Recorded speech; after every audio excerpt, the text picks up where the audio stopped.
Hello, everybody. Hello, welcome. Get a few more folks into the room here. All right, great. Well, hello and welcome. My name is Jennifer Statham, and I am an Indian Education for All specialist with the Office of Public Instruction. Thank you for joining us for our final deeper dive tonight, and we'll be diving into sovereignty this evening. This has been an incredible series. We have recorded all of them, so they will be available via our OPI website as a series.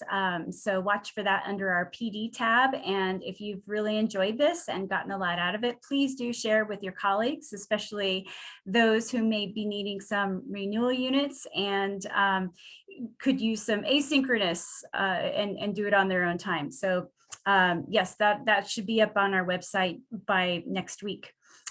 So please check the chat for the sign-in link and for other important information throughout the workshop. I'll be adding the sign-in link in just a moment here. And now here again with us for our, as I said, the final in our series, Miranda Murray and Jordan Langford Forster. Thank you, ladies, so much. Hello, everybody. Welcome back. Looking forward to finishing out our time together this evening. It's been really awesome. Thank you for participating in this first series of the deeper dives. And we're really excited to hear all your guys' feedback. It's been really valuable to hear that this has been meaningful for you. So again, my name is Miranda Murray, Indian Ed for All instructional coach and Bright Trail Education lead facilitator. I am Jordan Langford Forster. My Aani name is Bright Trail Women. Together, we are instructional coaches in our district, which means we help other educators implement Indian Education for All in their content and curriculum. So we're K through 12. If there is something that you think that we could do for your school, go ahead and email us at Bright Trail Education. That's not the email. False. Well, that's a lie. A liar. We'll put our email in the chat. Miranda will, because she knows it. We'll put it in the chat. That's not it. Don't do that. But anyway, if you would like us to come visit your school, we are definitely available to do that. If you think that we could do maybe a workshop or something with your school and help other educators in your district implement Indian Education for All into their content and curriculum, we would love to do that. Our webinar series, the Unpacking the Essential Understandings, is meant for really sifting through those very convoluted, multifaceted, multi-layered essential understandings. And then our deeper dive session is to provide a little bit more ideas or instructional practices. We try to demonstrate lessons as well that are on the OPI website, and then also integrate what we are using in our district with our students. And so we've been having a blast doing that. We are starting every single deeper dive with a game. So is the game up? Game up next? Yeah, okay, we'll do our vocabulary first. And game first? No, I don't know. It says vocab. You're right. Okay. Either way, we'll continue along with our format of featuring a game and vocabulary to start, and then our contemporary person, and we'll dive right into all of that information. And we have a lot of great information to share with you tonight. I know that as we've participated in some of the Essential Understanding webinar for just figuring out and understanding Essential Understanding number 7, sovereignty can be kind of overwhelming and can kind of feel like a big topic. But there's lots of ways to integrate it into things that you're already talking about in your classroom. And if it kind of freaks you out too, no judgment at all. It is a big topic. It's very multi-layered, very multifaceted, very much connected to Essential Understanding 5 that deals with federal policy that directly ties into sovereignty and the depth and breadth of sovereignty. So we're not here to judge. Feel free to ask any questions that you would like. You can send us private messages. We love getting everybody's emails too that we've gotten after the session and just answering questions that way. But sovereignty is a difficult one to tackle. We're going to do our best to show you what works for us in our district and also demonstrate some lessons. So with the vocab, we will begin breaking down Essential Understanding 7 into smaller chunks into that vocabulary. So Miranda will share the vocabulary that we have tonight. Welcome to the last installment of our vocabulary words affiliated with Essential Understanding number 7. Inherent means that you were born with, rights and privileges that you are born with. Sovereign, separate and independent. Because of federal policy, tribal sovereignty has been more difficult to retain or practice for some tribes. Self-governing, the ability to exercise control and make decisions for your people. Nation, a body of people connected by ancestors, history, culture, or language, usually located in a specific country or territory. Supreme Court, the highest court in the United States. This court rules over all other courts in individual states. The Supreme Court has made a lot of decisions that have affected tribes, their sovereignty, and their civil rights.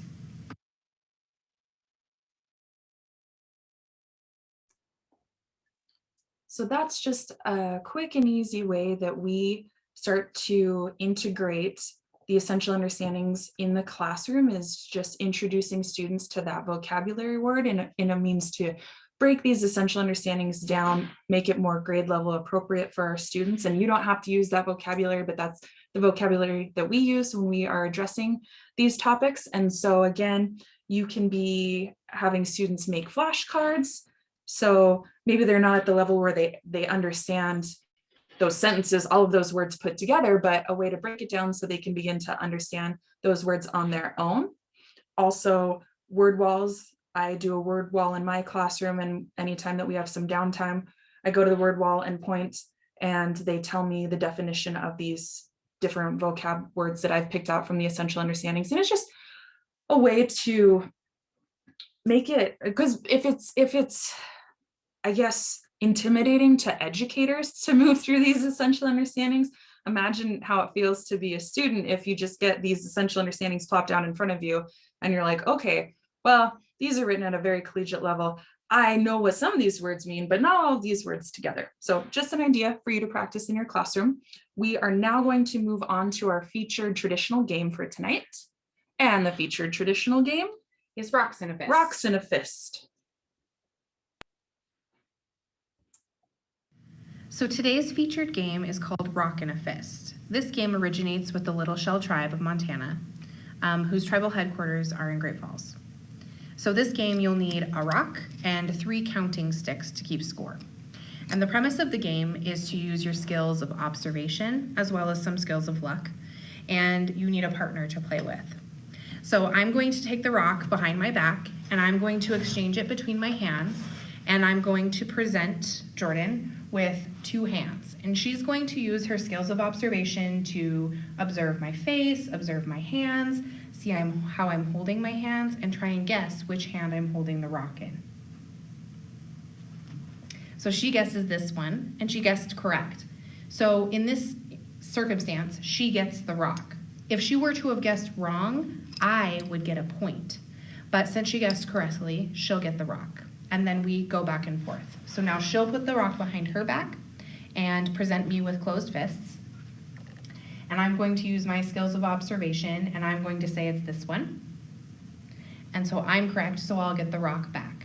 Eventually, if one of us guesses incorrectly, the person holding the rock will get the counting stick. Once a person possesses all 3 counting sticks, they win that round. Yeah, so just remember that you have to be in possession of the rock, and the person has to guess incorrectly for you to get the point, and then you remain in possession of the rock until they get it correct, and then you switch. Something that's really cool and fun to do as well is I've had my students in the past decorate counting sticks just kind of as their own. They have their own set that they hang on to in our classroom, but it's just another fun thing for them to be able to do, be more immersed in the cultural aspect of this game. And you can do it however you want. For this circumstance, we use popsicle sticks, but I feel like the rocks and the sticks outside, if you want to take them on a field trip, those are free. So that might be fun. Yeah, walking field trip to find your supplies. And this is also a quiet activity if you're looking for something students can do when they've finished work early. Once they've learned the game, this is something that they can play together quietly in your classroom when needed. Indoor recess. I was just going to say indoor recess. Or quiet time after work is finished.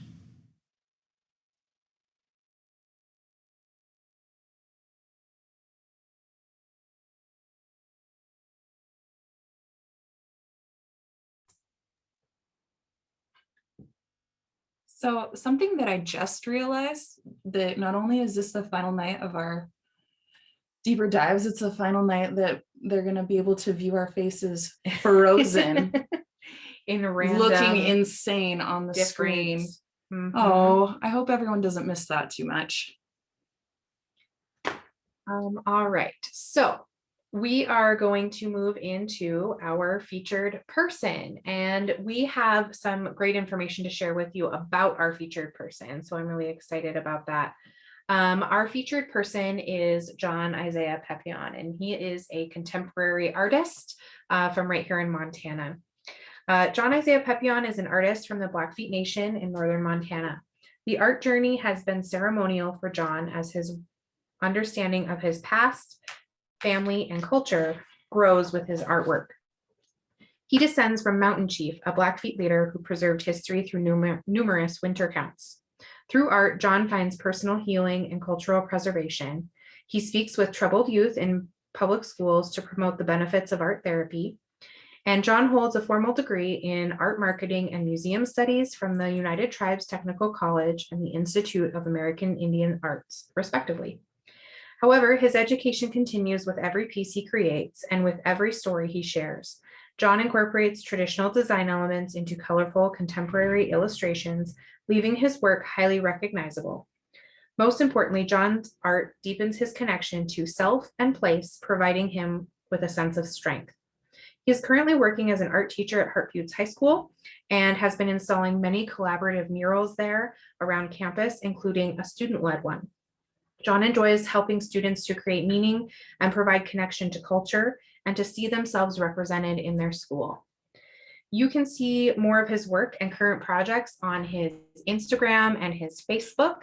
And I'd actually like to share with you his website because he has a really great website that has lots of his work. So go to his website here.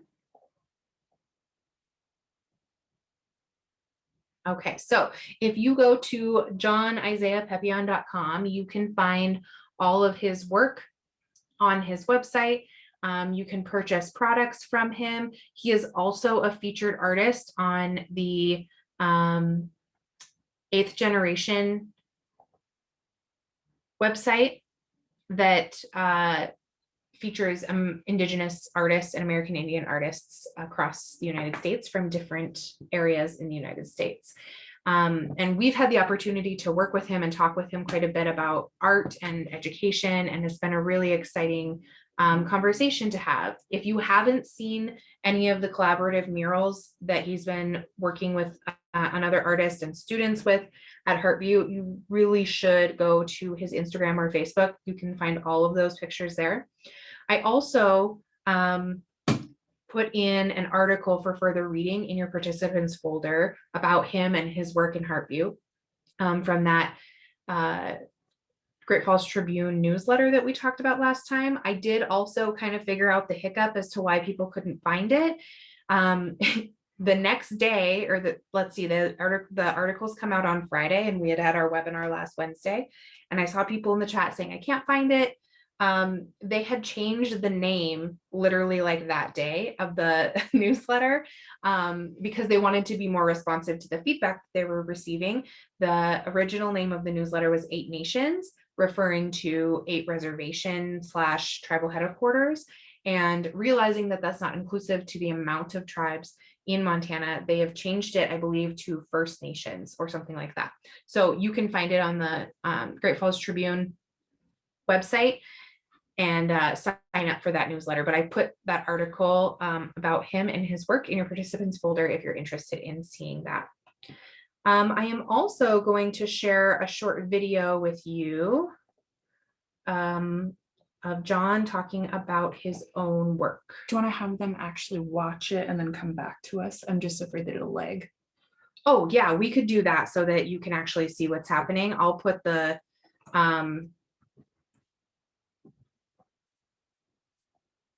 so if you go to the YouTube I'll put it in site, the chat. I said that like an old person. If you go to the YouTube, if you go to YouTube and type in John Isaiah Papillon, Native American ledger artist, 2016, it's a short video, and then just let us know in the chat when you're done watching it and we can debrief on it. I'm just afraid that it'll lag if we show it directly. I put the link in the chat so that you can go ahead and click to that.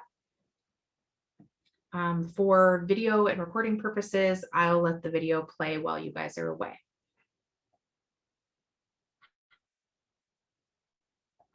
My name is John Papillon. I'm from the Blackfoot Reservation.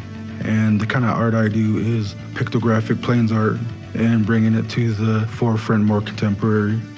Ledger art is a form of art amongst Plains Indian tribes that's over 100 years old, and the period that we're currently in is considered the contemporary ledger art period.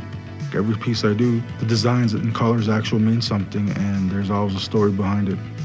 Like this piece right here, it's called Native Superman, and he's doing the Superman trick on his bike. It's kind of showing like how we're still have a culture and how we're still dealing with mainstream America and how we're bridging two worlds together, like the Indian world and the new world that we live in with the computers, the bikes, the cell phones. So I've been kind of bridging that gap with my art, bringing those two worlds together with a little bit of humor. It's just like storytelling, and to me, it's sharing and preserving our culture and history. Going to ceremonies, so I sit there and observe. I watch the movements, everything, the designs. I'm sitting there paying attention, and all these ideas are going in my mind, and that's how I come up with the images I do. When I do my ledger art, I'm continuing to find out who I am as a person, who my family is, especially being Blackfeet in Montana. And that's what I kind of appreciate, but I also like to tell the world of who we are and our story from our perspective.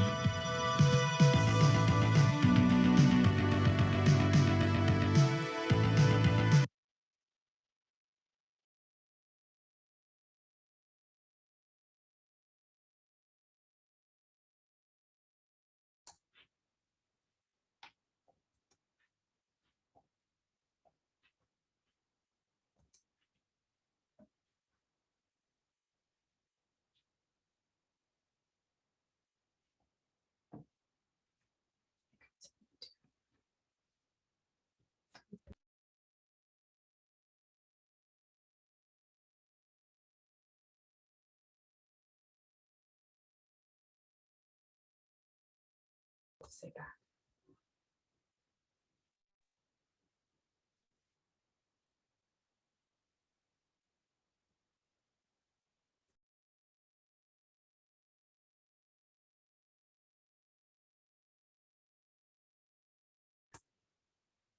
So as people are rejoining us, if you went away to watch the video so that you could see it in real time with a better connection maybe.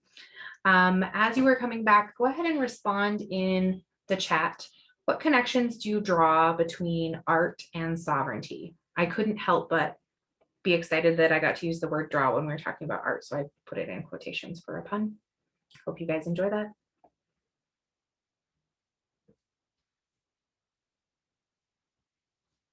As people are rejoining us, what connections do you draw between art and sovereignty?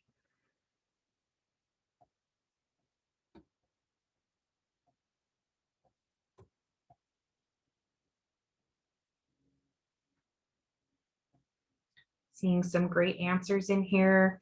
Art is an expression and no one can control that art except for the artist, kind of that self-sovereignty or that individual control.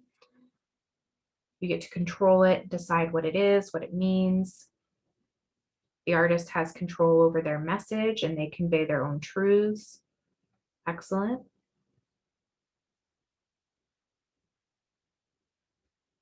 Pointing out a connection to sovereign communities.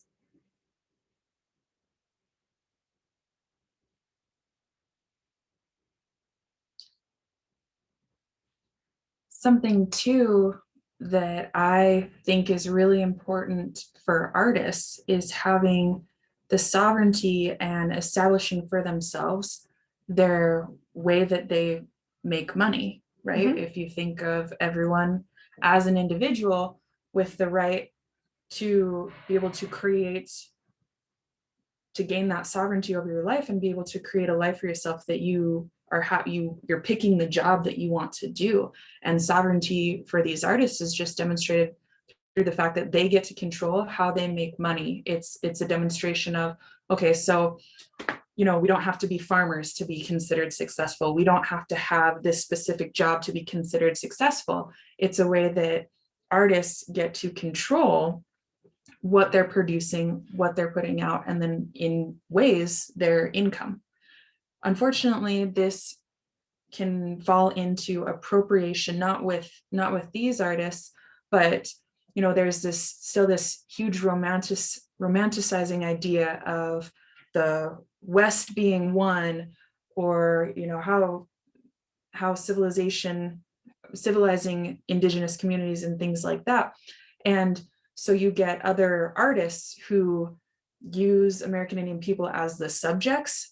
Well, that means that someone else is telling the story about these people, about this group of people. And someone mentioned in the comments, Native artists get to tell their own truths from their own perspectives. It's not someone else telling the story for them.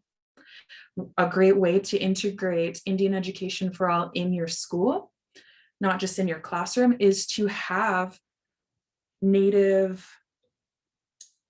representation. That was hard. Yeah. I didn't know what you were going to say. Representation, to have Native representation throughout your school, because even when students aren't in your classroom learning directly from you or gaining that instruction, they are still able to experience contemporary art, but also representation. So just a simple suggestion too is to put those tribal flags up in your school. Yeah, that's been a really cool thing that we've been able to do in our high schools specifically, and some of our elementaries are starting to do this as well, where we hang all the tribal flags from Montana somewhere in the building, and it's been a really cool representation. It's a great conversation piece. It has everything to do with sovereignty, but is a good connection, as Mike Jetty pointed out in the chat. It's a good connection between art and sovereignty as well. Just another layer of that, the tribal seals and choosing symbolism and what's important to each tribe and how they chose to represent themselves on their flags. There is a lesson in the OPI art tab for analyzing the tribal seals and looking at that from an art perspective, but you could really do writing and social studies with that as well, because it layers into all those different topics, which is pretty interesting. We are going to talk more about appropriation and more about art a little bit later on, but we have a new activity to share with you that I think you guys will quite enjoy. We will share a video of us demonstrating, and then we will kind of do a live in-person form of this activity. So let me pull up that video for you.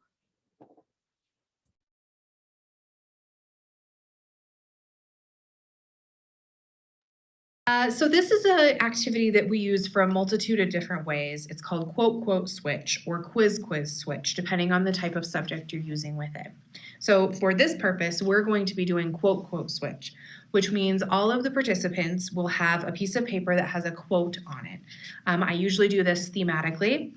So these are presidential quotes that have to do with American Indian policy. And so when you pass these out, everyone has their own quote, and you partner up and you read your quotes to each other, discuss, switch, and find a new partner. So we'll demonstrate that now. So if Jordan was my partner, I would read my quote to her. And so my quote says, "All of our people all over the country, except the pure-blooded Indians, are immigrants or descendants of immigrants, including even those who came here on the Mayflower." This is by Franklin Roosevelt.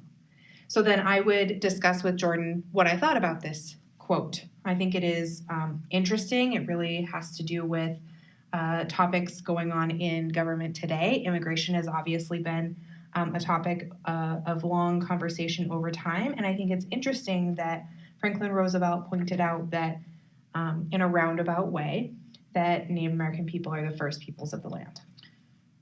I agree with some of it, but I don't agree with only the pure blood, because the construct of blood quantum is made up.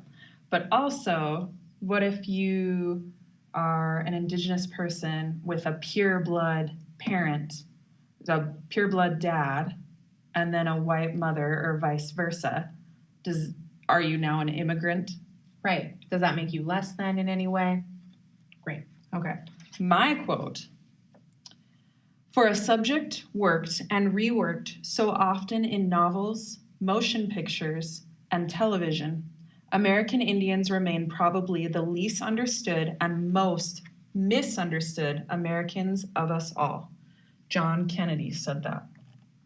And I definitely agree with this. Am I pretending like I'm a little kid?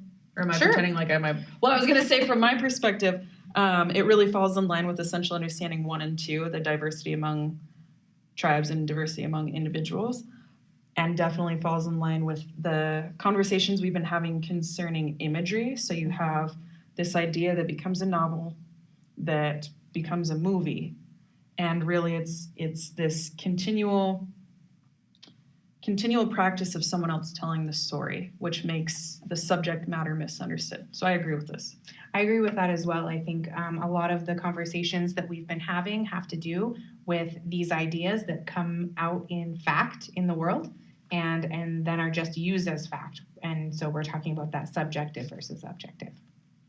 And so that is how you play a quote, quote switch. Also, what you could do as well is you could take the president's names off of this, so the students aren't sure who said it, and have them use their context clues and try to have them guess who they think said it, because in a lot of circumstances, you have very recent individuals who cite things and say things that seem outdated or something that didn't, and it happened yesterday. And I think students will be very surprised when they're trying to use those context clues to say like, oh, this was within the last 10 years, and it seems like maybe it should have been 100 years ago.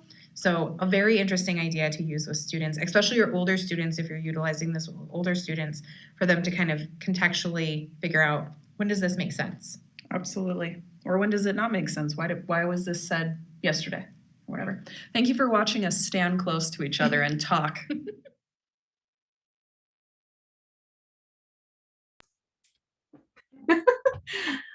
Kathy, thanks for appreciating this idea. It didn't occur to me before this, but I will do this right after. I have a document with the quotes that I've used. It's all quotes of different presidents talking about American Indian policy or American Indian people in some way. And so it's a Word document, so you can edit that if you decide to leave the president's names in or out based on how you do that activity. Quote, quote switch or quiz switch is really adaptable and really great for getting conversations started. You can set a timer. Depending on the age level, you definitely need to demonstrate for kids, but you can also structure it loosely or more tightly depending on what you need for your kids in your classroom. So for example, when we do this in professional development with adults, I just allow teachers to talk with each other about the quotes that are on their piece of paper. When their conversation naturally comes to an end and they switch and they go find a new partner, that's just kind of always happening when the adults are doing it. For younger kids, I might structure it so that I'm giving them a certain amount of time to talk. And then I'll say, okay, switch coats and find a new partner. That way everyone's finding a new partner at the same time. And it might be more manageable for the students to understand when they're supposed to switch or how long they should be talking. Betty, that is a great response. I wish it were true. I wish that presidential quotes would dramatically change after American Indian people were given after the people that lived in the United States since millennia, for millennia, were granted citizenship. I wish that were true. And actually, we are going to go through together for our next activity with 3 separate quotes. and we will guide you through that. The only thing that we're not going to obviously be able to do tonight is switch the quotes. We're going to be viewing all of the same quotes at the same time, just because like I feel like over Zoom, over a computer, it's a little bit difficult to hand the person your piece of paper. So the first thing, we're going to give you a couple of moments to read through this first presidential quote. And the first thing that I would like you to respond in the chat is what stands out to you. Is there words or word phrases that stand out to you? So we'll give you a couple moments of that. And we're looking for what words or word phrases stand out for you. I understand this is a lengthy quote, but okay, well, it's lengthy, so I'll quit talking and let you read it. But what words or word phrases stand out to you?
Thank you so much for participating in the chat. Lots of great phrases and words that are standing out to you guys.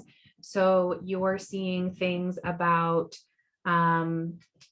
primitive lifestyle and setting up reservations. We've seen the phrase American Indian in our land, or the phrase, we have provided millions of acres of land. There's a lot of we've provided Yes. language in this. Several people pointed out the phrase humored them, having humored them, referring to the American Indian people. And again, we've provided, lots of people picking up on that primitive lifestyle phrase. Or the phrase being citizens with the rest of us is an interesting phrase. So, okay, the next thing that I would like for you to please respond in the chat is, what is this message? What is the message? If you could provide a synopsis of this message, what is that message that's being articulated through this statement? What is the message?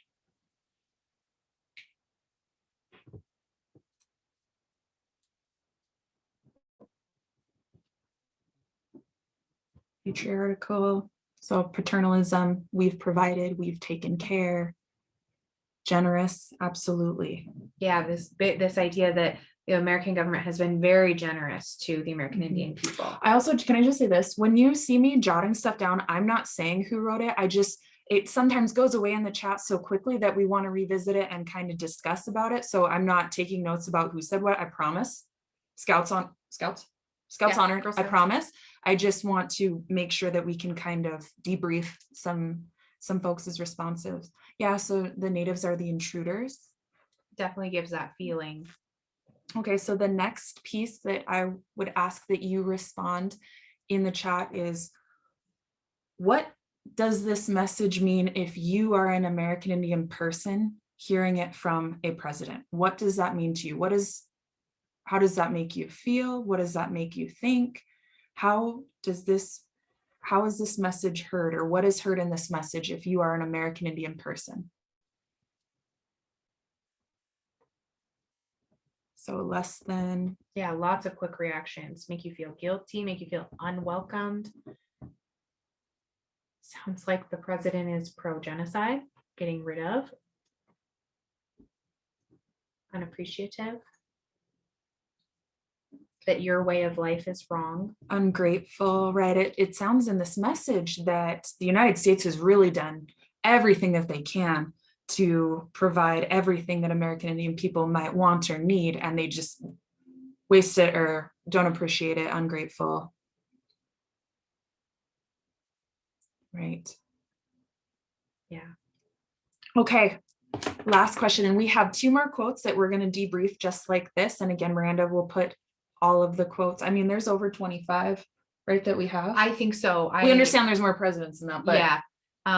But I put together it, and so you could be able to clip it apart and make it for a classroom set. So good question. Okay. So the question is, when was the speech made? So then I want folks to take a guess at which president said this. Please without Googling it. I mean, I'm actually Please don't. very impressed if you can Google that statement really fast. Well, that you is could, really you long. could put it in quotes and don't do it, please. Guess. So we've had a lot of Trumpsters. Lyndon B. Johnson is a guess. He who shall not be he named. who shall not be named. Voldemort. Bush, Trump, Okay. Eisenhower. Okay. So the president's Yeah, go ahead. Drum roll. president that made this statement was Ronald Reagan. Ronald Reagan was president from 1981 to 1989. So I didn't mean to make you feel bad when I said, well, I wish it was the case. I wasn't trying to shame you or anything, but you would assume that things began to change once Indigenous people were granted citizenship, and that's not the case. So this is a quote from Ronald Reagan. And actually what happened was, it's available on the YouTube. So if you go and just type into YouTube Ronald Reagan statement about American Indian people, it'll pop up. What happened is the premise of it, what it seems like, is that he was not meeting with tribal leaders who were trying to set up meetings with him to discuss issues primarily on reservations and just contemporary Native issues at the time. He actually gave this statement in Moscow. They knew that the president at the time was making an appearance at Moscow, in Moscow, and would be answering. He was doing like a Q&A session. They followed him there, and the question begins something to the extent of, because you haven't met with us or we haven't been able to meet with you, we would very much like to talk to you about this stuff. He's kind of put on the spot, and then this is a statement that he makes in front of this Russia audience, yeah, about American Indian people. So also, what does that mean for the people of Moscow that are hearing this information about American Indian people? This is what they believe to be true about American Indian people. So you're not just saying this in the United States, you're saying this in another country. What is that audience led to believe is true about American Indian people, right? And some folks over there might not even have known at the time that American Indian people still existed at this point, because they're watching Westerns or they're getting their imagery from mainstream production, whatever, the novels, movies, stuff like that. So he's not only spreading misinformation, but he's spreading misinformation to a whole other group of people that now, and this might be their first reference about who and what American Indian people are. And even though the general public, this might be their first reference, political leaders for like foreign policy have been very aware of how the American government has treated the sovereignty and the treaties with American Indian people, because the idea or the premise is, if you're not willing to uphold the treaty promises and the sovereignty that you have going on within your country, how can I trust, as an outside country trying to make a deal with you or a treaty, how can I trust that you're going to do what you say you're going to do with me? And so this has actually been brought up in foreign policy several times just throughout history about American Indian people and their sovereignty and their treaty rights, because it directly relates to, if you're not doing what you're supposed to be doing at home, how can I trust that you're going to be doing that with me? Right. And so he's definitely saving face in this statement. He's saying, well, this is what everything that we've done, but also it's very clear that actually he doesn't really understand a lot of federal Indian policy either, because we saw in the comments, provided 1 million acres of land for what are called preservations or reservations, I should say. And so this Preservations is such a degrading word, because that very much sounds like a It's wildlife like- preserve. where you Yeah. can drive through and see them if you want to. It's disgusting, but he's definitely, I'm to his defense, it was off-putting for him, but also like, meet with these tribal leaders when they ask, they won't follow you to Moscow, right? Exactly. We'll already have this meeting and they won't ask you in front of an audience. But this narrative of reservations were given to American Indian people, Essential Understanding 4 tells us that reservations is land reserved by tribes for tribes. You cannot give someone something that they already occupied or already were stewards of. That's like me giving you your own Christmas, your own cell phone for Christmas, and saying, happy Christmas, I've given you your own property back, right? Yeah, exactly.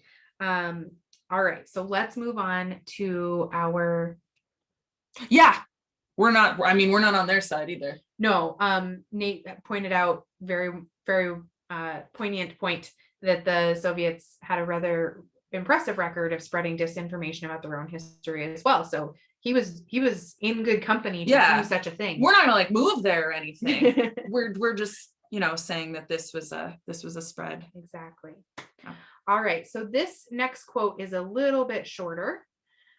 So as you read through that, you are again looking for statements or word phrases that stick out to you.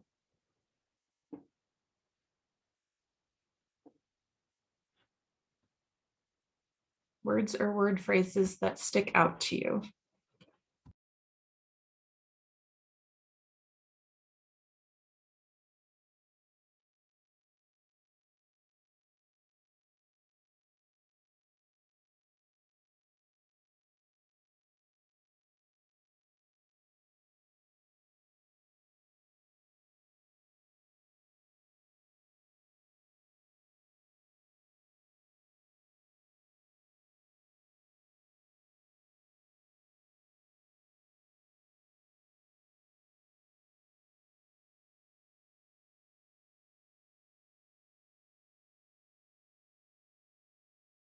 Just talking about it.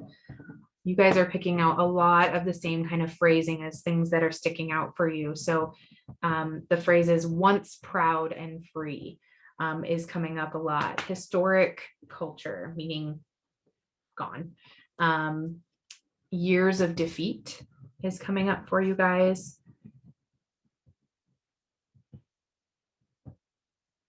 Inadequate effort. Years of defeat and exploitation.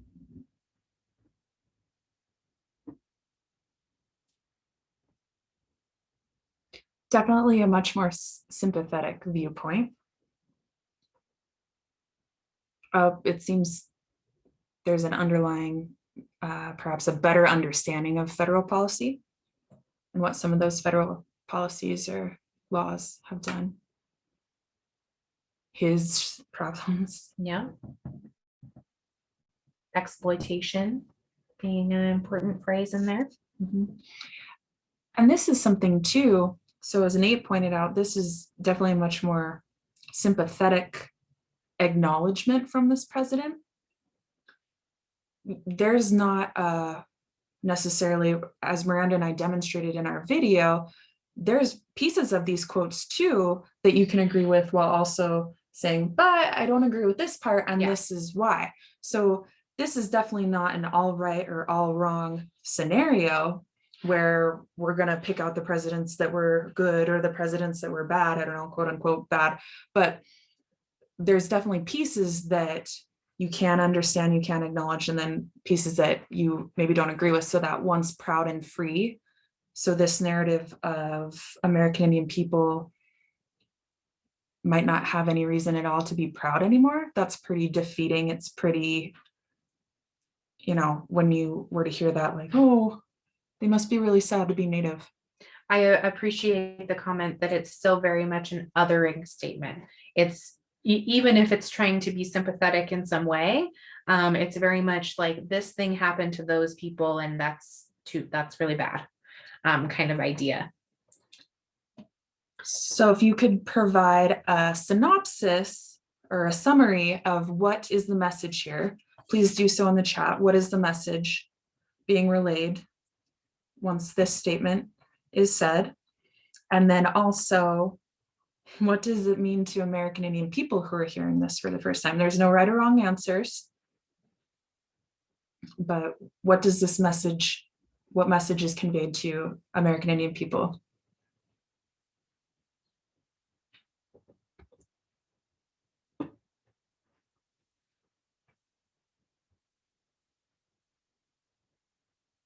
Definitely giving off the idea that you should feel sorry for American Indian people, kind of making it seem as though American Indian people are no longer proud and free, that things are bad and unlikely to improve. Mm-hmm. The thing that sticks out to me especially, so they're not equal, lower class. The thing that sticks out to me especially, and you hear this narrative a lot in history textbooks, is this continual phrase of defeat or conquered. Mm-hmm. And I was telling my students, if you were truly conquered, American Indian people wouldn't exist anymore. But just this idea that there was one side that were winners and one side that was a loser, essentially. And so how does that feel for an American Indian student who's sitting there being told once again, well, I was on the losing side, I was on the losing side, I was on the losing side, right? You cannot exist today if your people were truly, truly conquered. And I think this, layers on with other conversations we've had the opportunity to have with you guys when we're looking at things like how, excuse me, how history has been presented in textbooks, for example, when we're still seeing these same themes over and over again. It's really impactful on our students in a negative way. All right. Please, in the chat, guess who said it. This is a test to know how many different presidential names you know. I didn't know there was going to be a quiz. Sometimes I get in that situation and I'd be like, oh, I can't think of any presidents' names. So we're seeing guesses like Roosevelt, Nixon, JFK, Clinton, H.W. Bush.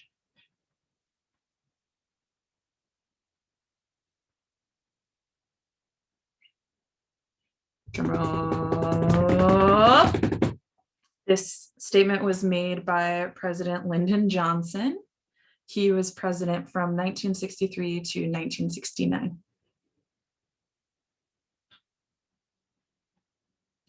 So it is interesting, depending on how you're able to approach, like if you are going to do this activity specifically with presidential quotes, you really need to think about, will my students be able to make contextual clues? Because, for example, if you're doing this with younger students, even just like middle school, they might not be able to guess who said this, but a more accurate question for them, or a more question for them to use context clues is they might be able to tell you when they think this was said or how long ago they think this was said. Yes. Yeah. So Nate pointed out, wow, civil rights. Right. Yeah. Right. He was the guy. Okay, we're going to do this activity one more time. Medium-sized quote. Medium, large, That quote was just my size. So we'll give you a couple of moments to read the quote. Please reflect and respond in the chat any words or word phrases that stick out to you, and we will begin debriefing.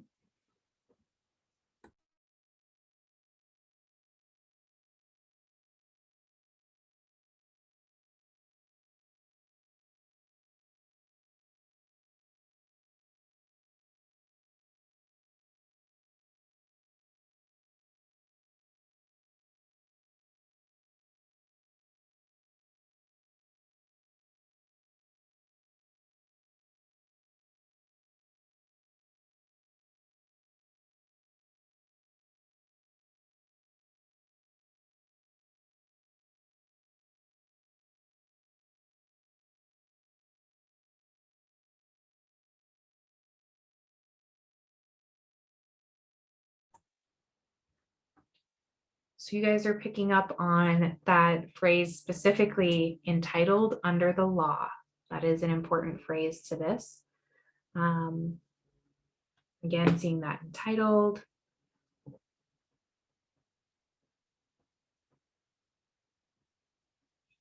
God-given potential.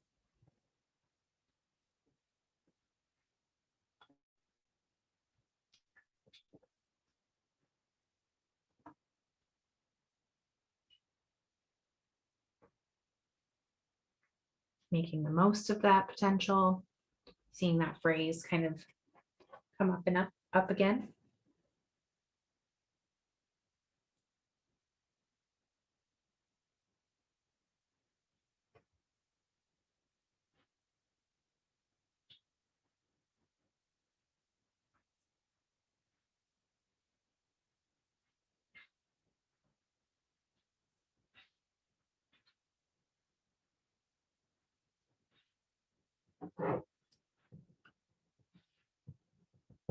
This phrase is talking about stimulating economies and creating jobs. That seems like a positive thing.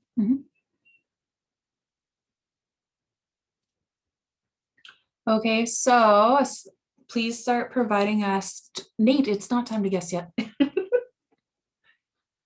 Please start providing us in the chat a reflection of just a summary of the message and what this message means if you're an American Indian person hearing it. What might this message mean to you if you're an American Indian person hearing it?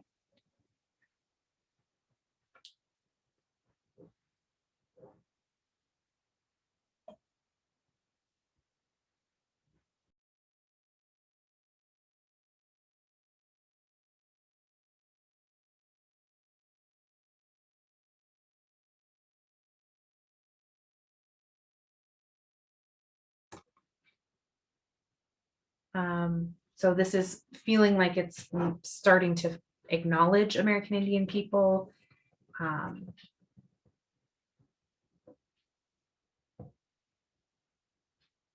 We need to hold our commitments to American Indian people. So that kind of insinuates also upholding treaty rights, which is inherent to sovereignty. Trying to make sure that tribes and tribal members, it's saying that tribes and tribal members are not successful, so we need to do something to help them. Okay.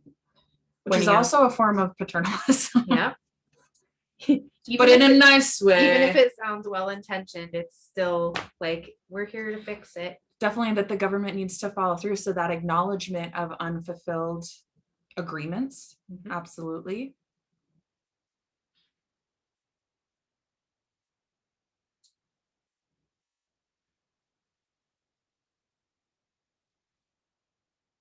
Definitely a European idea of success. Yeah, and that's an interesting, that's a good conversation to have with students about how different cultures view success and what that means. Even within a culture, you can talk about how different students view or define success, because even the students in your classroom are going to define that differently. So putting that question to them and then seeing that come up in conversation, like for this quote, is a good way to talk about those differing perspectives. I appreciate the fact that this statement is acknowledging that American Indian people haven't been provided the tools to reach their full potential.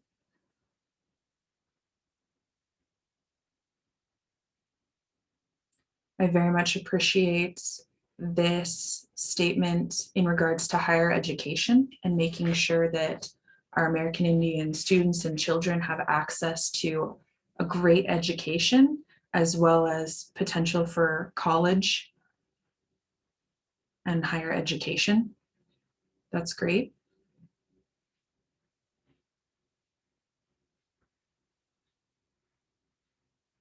Okay. Now Now is the time. Now is the guessing time. Please reflect or respond in the chat. Which president you believe said this?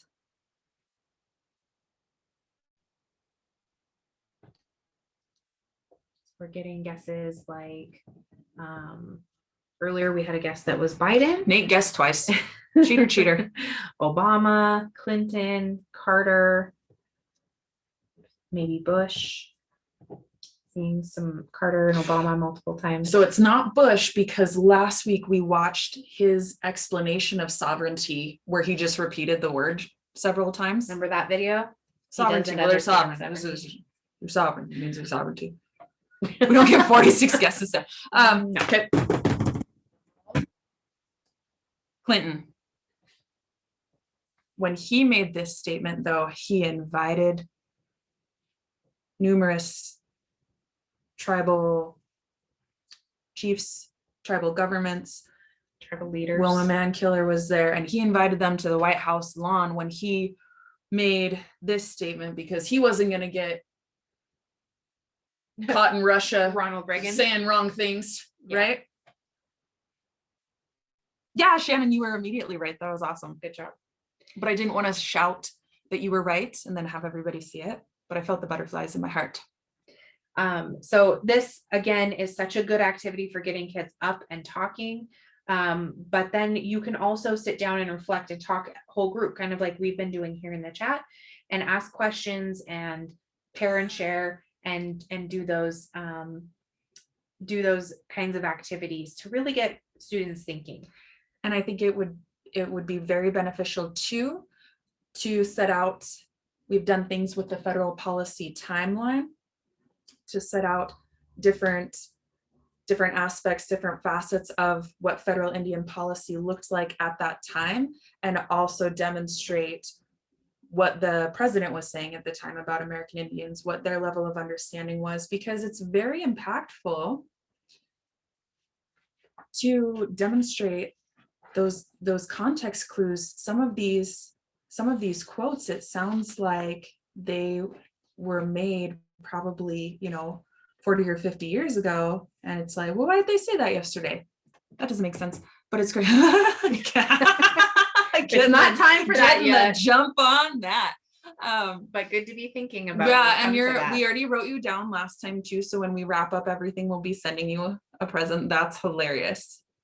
That's hilarious. Oh, our people are so fun. We enjoy. I know that like Wednesday nights after school is not always the funnest time, but we just enjoy so much chatting with everyone. It's a lot of fun for spending extra time on school. Yes. So we very much appreciate it. All right, so I will make sure and get that document in the participation folder so that you can have access to the quotes and the presidents who said them. It's not all of the presidents, but you certainly could add to it. That would be great. And a lot of these are also found on the YouTube, because there's obviously not footage of all the presidents either, Right. but many of these quotes you can also play for your class if they're really not into the whole reading thing. Exactly. You could just have them listen and write down things that stand out to them or things that don't quite make sense to them. All right, so we're gonna buzz through some of this stuff because we have a couple more things to do before we get to the end of our time tonight. We are going to revisit ledger art.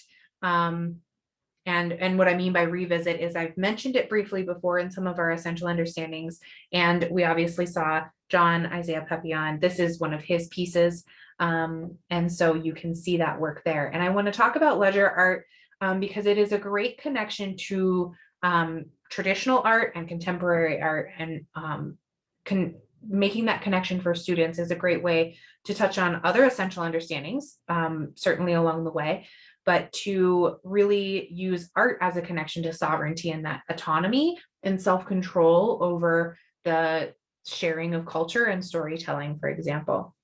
So ledger art is a form of art traditionally was kind of started around 1860, and it was a transitional kind of art, mostly with Plains Indians.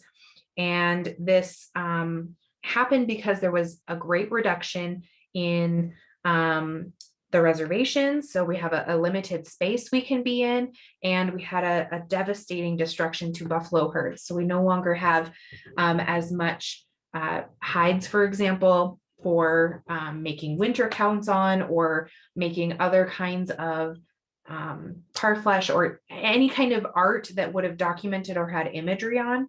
Our traditional forms of material or media were becoming limited in access for American Indian people. So these were major contributing factors. Some other contributing factors are some of those other federal time policies happening during that time. We have young people going to boarding schools and trying to preserve culture in that way. We have removal, we have trade happening. So we're trading to receive these ledger books, and then the paper was full, or sometimes empty, but mostly full, of writing that had no meaning for the American Indian people. And so they started drawing over the top. It's really cool. I'm going to take you to a website really quick that's a great resource to look back at historical ledger art, because students really, when you talk about ledger art from a historical perspective, you're talking about a kind of artwork that was done for the sake of preserving culture and storytelling, and not for the sake of art. And so kids feel more related to it because it's not as perfect or unattainable in the style of art. So if we go to the Plains Ledger Art, I'm going to put project. It's a lot of pressure to type in front of people. It I'm is. very proud of you. It's pressure to type and talk at the same time, because I start very proud of typing you. what I'm talking. So if we go to this plainsledgerart.org, this is a really great primary source document website where you can look through ledger art books. And so they have preserved many ledgers, and you can see all of the artwork inside of them. You can view specific ledgers by going here. You can search by tribe or by a specific ledger. And when you go into the ledger, you click on the imagery, you can scroll through and you can see all of the pages in that book. Some of them might not have imagery on them. And anytime that there is information, you can see there's a lot of pages in here. So for example, let's just click on one of these because I want to show you the information that's provided on the side. So the information that's provided on the side is the tribe. There's kind of a history of the provenance of how this came into possession and who has it now, and how old they think it is, maybe if the artist is known. There's a lot of great information, and so students can look through and see traditional ledger art, which this is a great interactive website. You could send, if you have a Chrome card or something, you could send everyone to this website and they could find a ledger book or ledger art that they are interested in. It's also great to analyze, what do you think is happening in this image? What do you think this is memorializing? Because a lot of traditional ledger art was to look at and remember lots of different things, whether that be battles or ceremonies or historical events. Could you please explain, unless you already have and I just wasn't paying attention, Okay. why were American Indian people drawing, or I guess preserving, events on paper that was already written on? Right. So I kind of alluded to this a little bit when we were talking about trade. No, Sure. it's totally fine. But this is important because sometimes our kids are used to getting plain pieces of paper to draw on. Gosh. And so, and that can be overwhelming, you know, They're the blank worst. page syndrome. But even if it's mostly blank and there's just a squiggle on it, Yeah. they toss it aside and they're Okay. like, there's something on that. So utilizing that age-old ideal of being resourceful and reusing things around you that are useful. So that's how the writing in the background came to be. It is now an aesthetic that people strive for. You can buy ledgers. I was actually gifted a ledger book recently. Jordan helped get that for me, and I'm really excited to be able to do some work in that, because you can still buy ledgers, and contemporary ledger artists really have to search out and find backgrounds that are meaningful to them.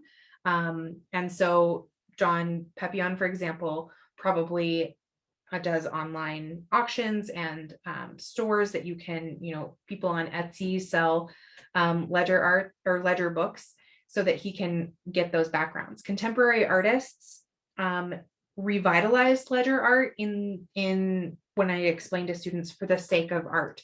So it is now an art form that is going to be a higher quality of art from an art point of view, and have more principles of art and more solid coloring and better materials.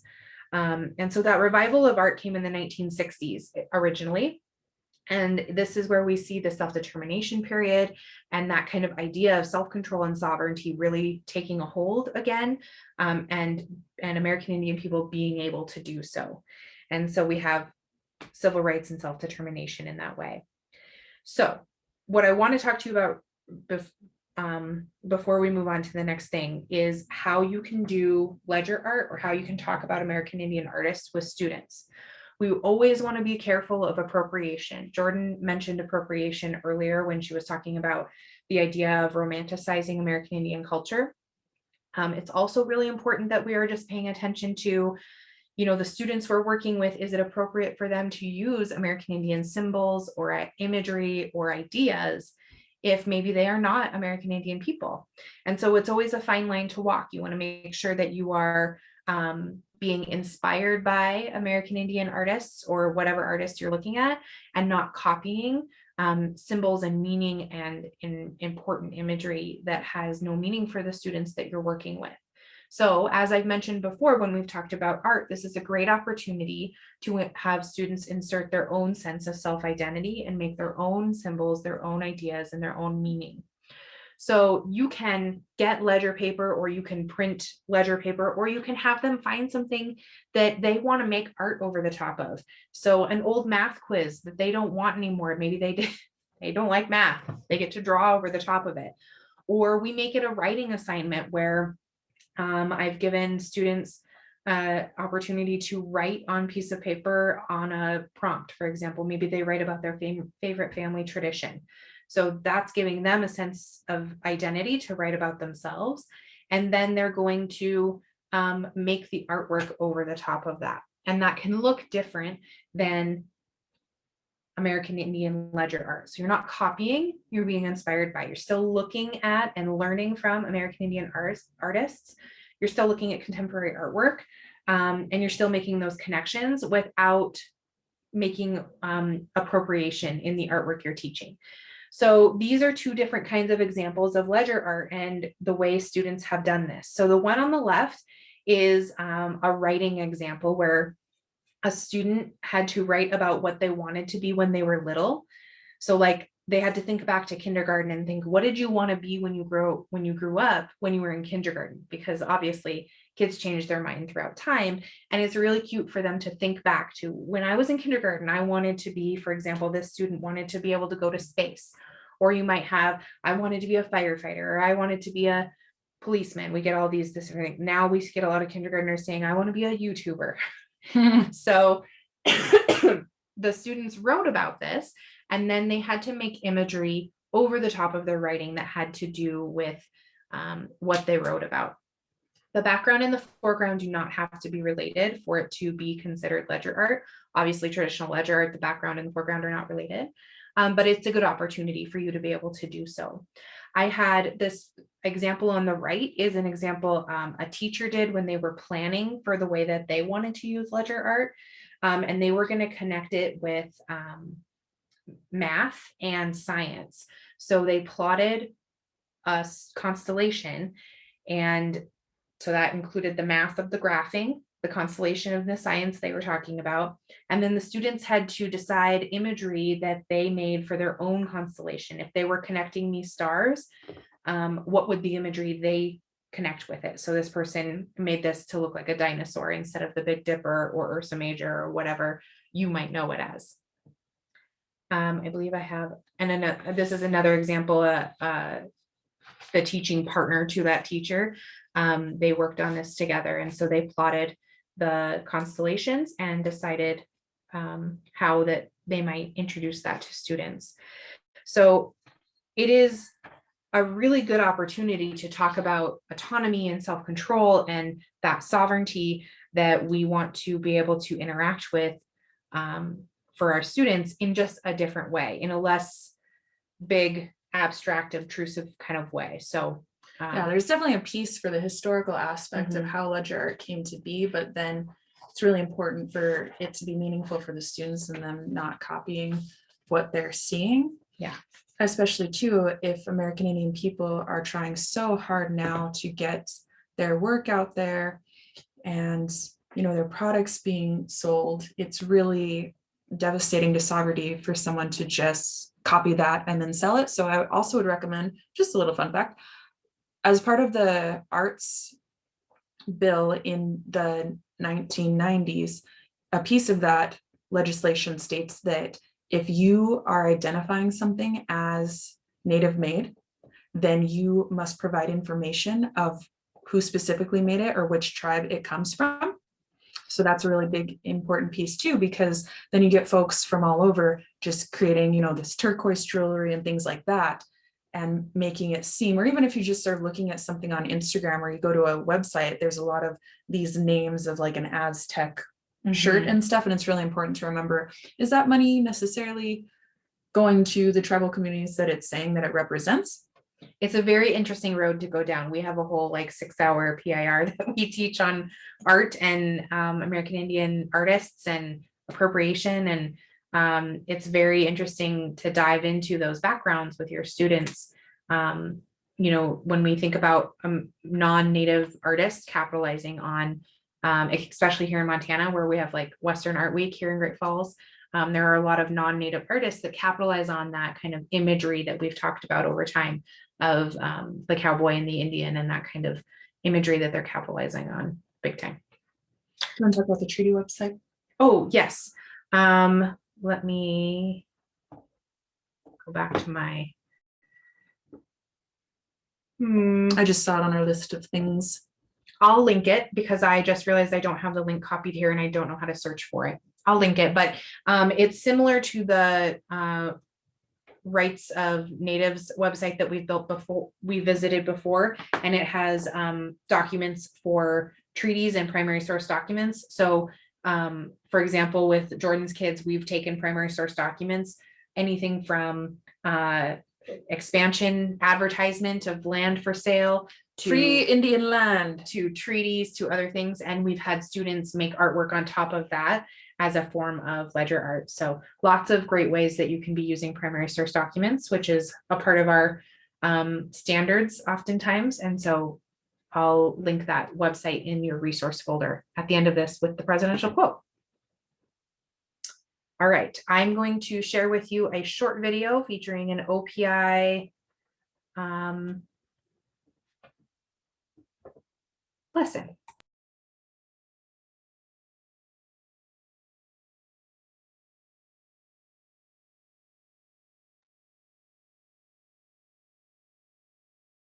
I would like to highlight this lesson plan from OPI called Sovereignty. What does it mean for Northern Cheyenne Tribe? You're going to revisit these questions using this newly learned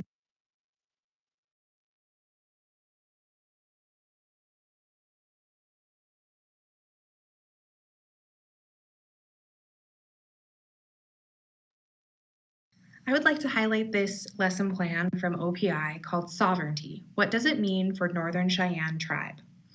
This is a great lesson. It's found in the Social Studies tab under grade 5. Again, really easily usable for all grades up through high school. This information is going to be put to them in an empathetic way. So you start off the lesson with this hook. You're reading a story, it's a hypothetical story about putting the listener in the perspective of being an explorer on a new planet, and all of the things you find and all of the people you encounter and how these people maybe aren't doing things the way you think they should be doing. Sounds like a familiar story. And so through reading this hypothetical story, you're putting students in this non-threatening but self-aware perception of what's happening.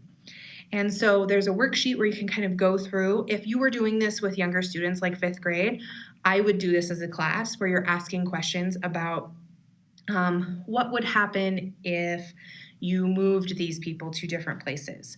What kind of conflict do you think might arise if you do this action? And so I think that that is best utilized in a group setting for younger students. As students get older, you can have them pair and share their ideas and then share out as a class. Or even older, maybe they are really independently thinking about the conflicts and consequences that might arise from the situation. After you've had time to go through these and think about them from this new world perspective or this new planet perspective, you're then introduced to historical and factual information about the Northern Cheyenne Tribe and treaty making and sovereignty. You're really introducing these complex topics and subjects in a really accessible way. And so then you're going to revisit these questions using this newly learned story and information about the Northern Cheyenne Tribe. And so I think it's a really great way to comparatively introduce a complex subject. Sovereignty can be a hard thing to introduce at a younger age, but you can really take this up higher depending on the grade level you're teaching. And you could work this in with different subject areas. It says social studies, but I think you could really bring in some ELA, you could bring in some writing, I think you could bring in some counseling and other aspects of social interaction. So great way to introduce sovereignty at a multitude of different levels.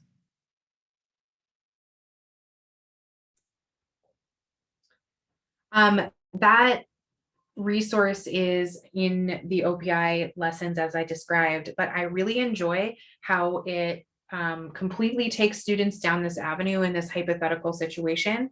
And then they're like right turned into, oh, but actually these things happen and this has happened and this is how it affects sovereignty. And so it's really doing a great job of using storytelling to introduce the idea and give them a way to think about it in a way that they're more able to be empathetic and think about how it would affect them if they were the people involved in that situation.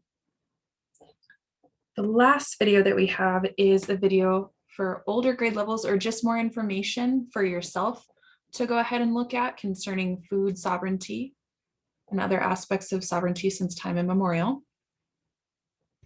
So food sovereignty is a very important and complex piece to sovereignty. I know sometimes when thinking about it or just having it roll off your tongue, food and sovereignty don't seem to go together. But it's really important to remember sovereignty, this idea of being separate and independent and self-sufficient, really falls in line with this idea of food and resources. So 2 books that I use that are very helpful is Buffalo Hunt by Russell Friedman. And I know this looks like a lower level elementary book, but it's actually very detailed, very complex. So for those elementary kiddos, I would maybe just read one section at a time, but it is extremely helpful telling the story of Plains tribes and how they would go and harvest.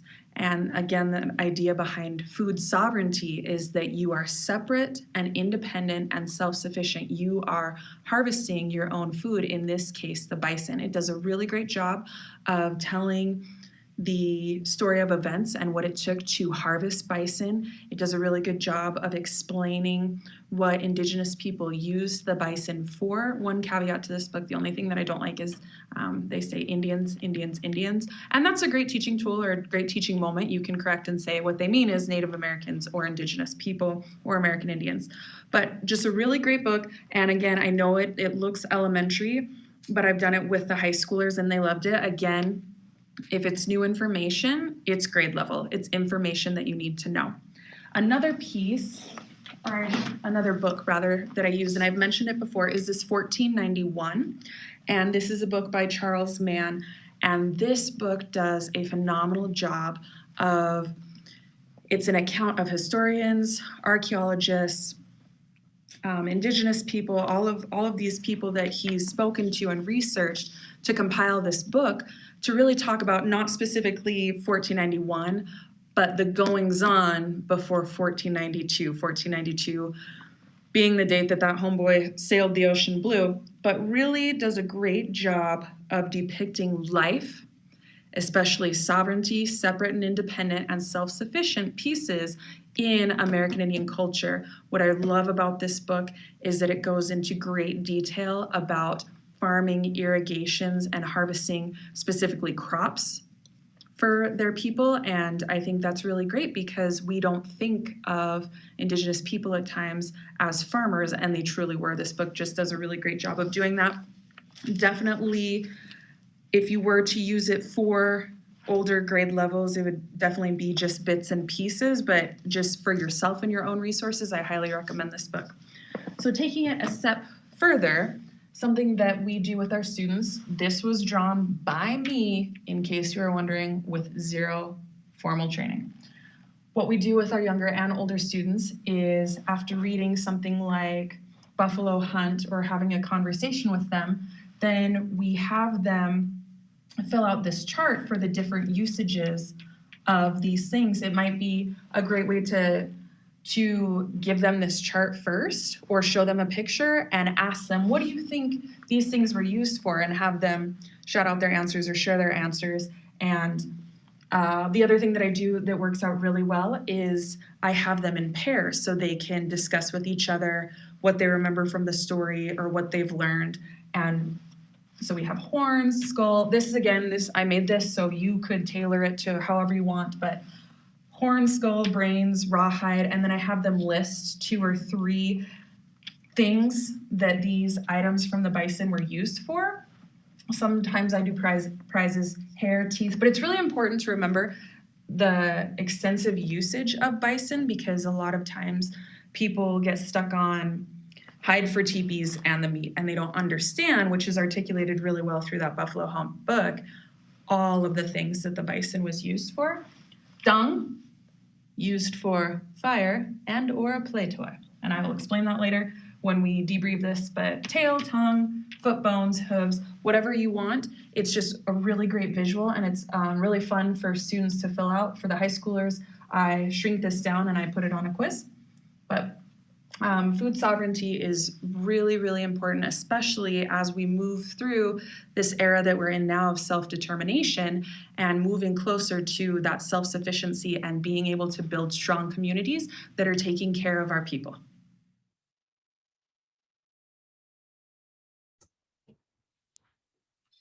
Dung gets the people going. The kids Because love to talk about first they have to describe what I mean when I say dung. So, and then it's always a real giggler. Gets the people going. But again, carrying around dried out dung to be able to start fires, especially very important in the wintertime. But then also children would use it as, so like you set it on its side because at this time it's all dry and kind of like the old movies you see with the kid with the hoop pushing it with the stick. Yeah. So also used as target practice. But I think it's just really important to articulate to students, no matter their grade level, that it goes far beyond the meat from the bison and the hide for the teepees or clothes. American Indian people had such a scientific knowledge of their environment that they understood how to manipulate it to the best of their benefit. great comment to point out and good to share with students is that herbivore poo is generally safe to touch, whereas carnivore poo can be dangerous. And so I'm sometimes so excited that you said that on our webinar. it's important to know, because when I've talked to kindergartners about this, it's important to tell them, like, you can't just touch all poo. And let's be honest here, I'm blaming the children for getting giggly over it. I'm the one that gets most giggly over it, and I apologize. I Yeah. apologize. Yes, we definitely did. Yeah. So with that being said, I know that Carrie put in the chat. Kathy, I apologize.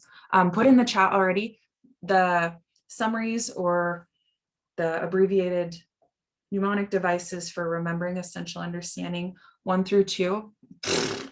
1 through 7. 2 plus another 5. Yes.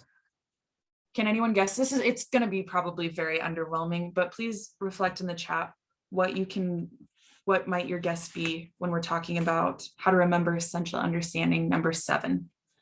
What is the word or the symbol for essential understanding 7?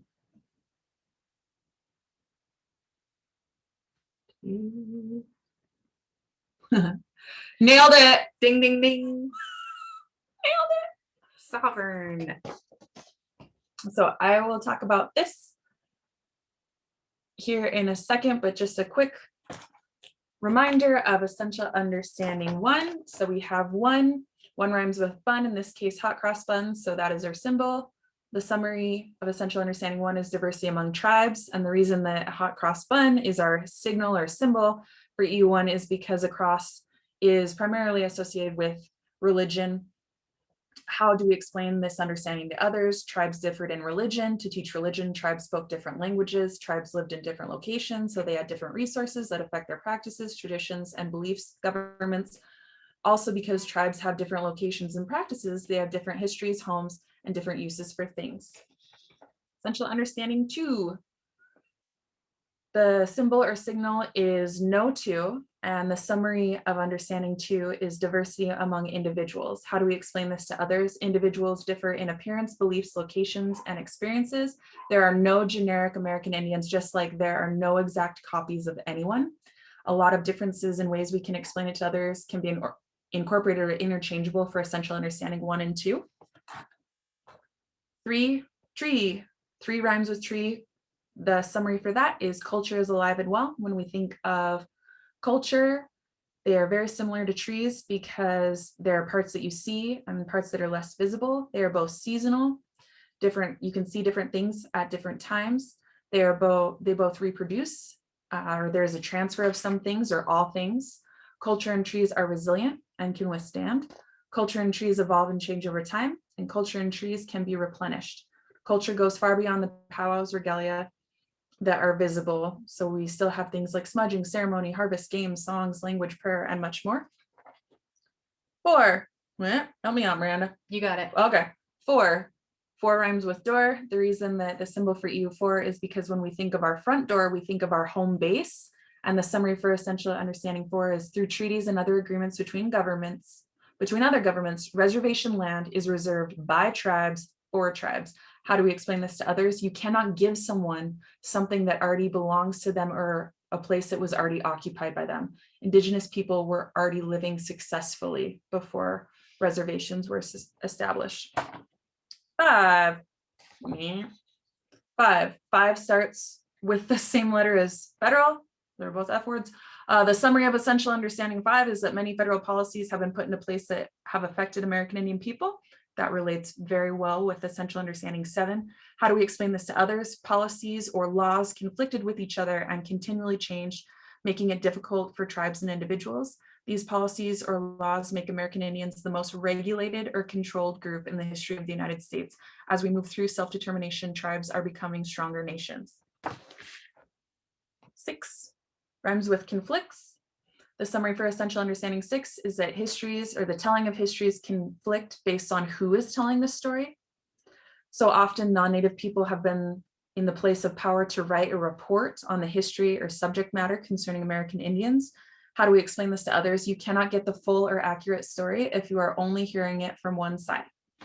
And finally, we have 7, sovereignty. 7 starts with the same letter, making them both S words.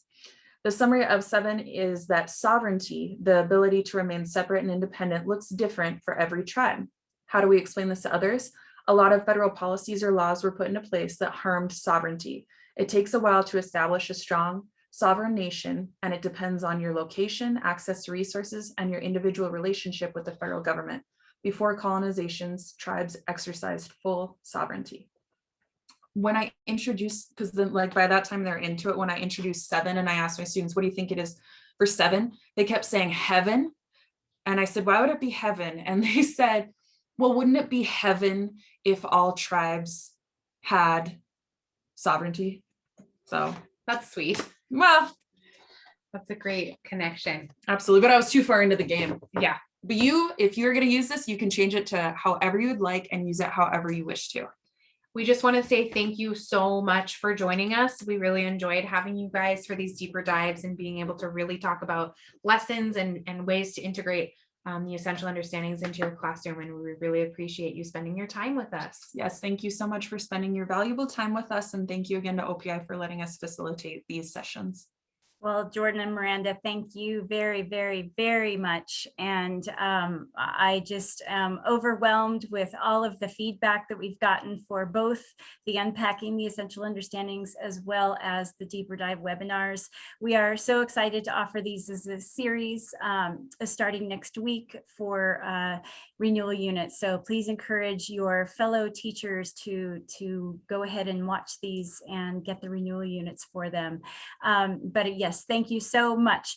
If you are part of a grant, Menenser, Sun River Sims, and or Helena Flats, please make sure to fill out the feedback survey. I've posted the link in the chat, so please make sure to do that tonight, and it'll be faster to wrap all that up. So thank you all. Hopefully we'll see you at the Best Practices Conference this weekend. If you need more information, go to our website. Yes, Miranda will be there receiving an award. So it's sure to be a really fantastic event. So please show up, and we can't wait to see you. Have a great summer, everybody. We look forward to seeing you the next time around. Thank you, everyone. Bye.